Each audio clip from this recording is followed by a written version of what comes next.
हमारे नामदेव जी महाराज महाराष्ट्र में हुए, इतनी सुंदर कथा है उनकी। एकादशी व्रत नहीं छोड़ते थे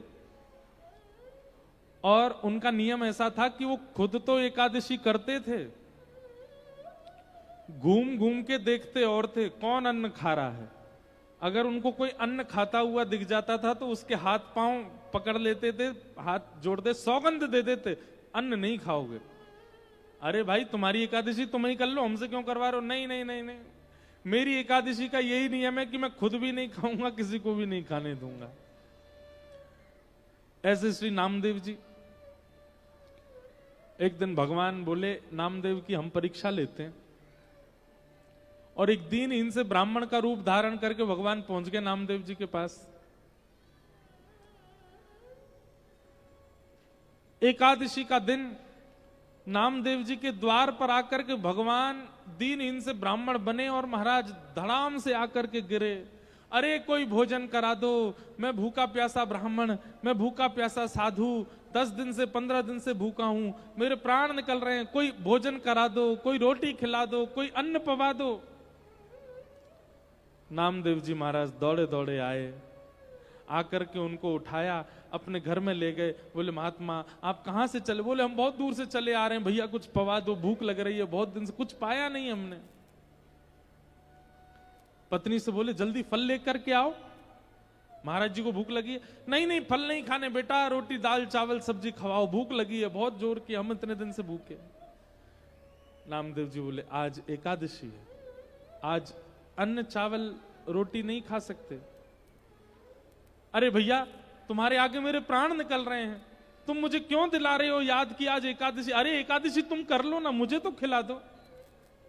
नहीं नहीं नहीं महाराज, आज एकादशी आप केला खाइए, आप सेब खा लीजिए, दूध पी लीजिए, आज एकादशी है, अन्न नहीं बनेगा हमारे यहाँ।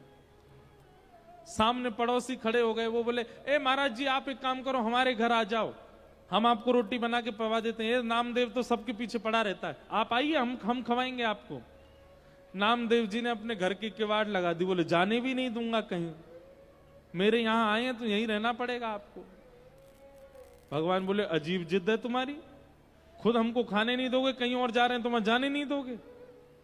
अरे मेरे प्राण निकल जाएंगे।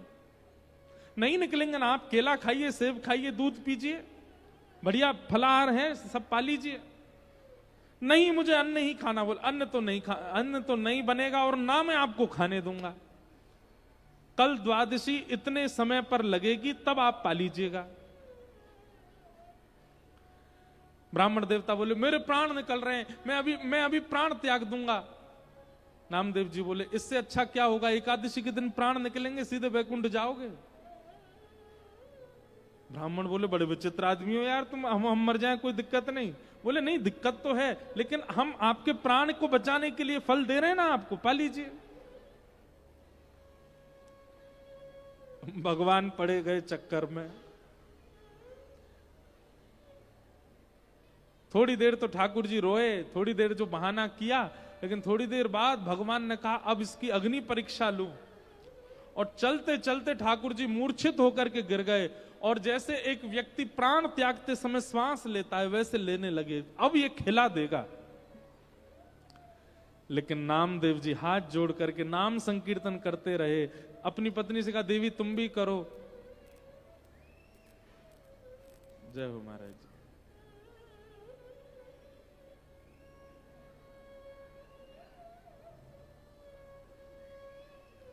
तुम भी करो,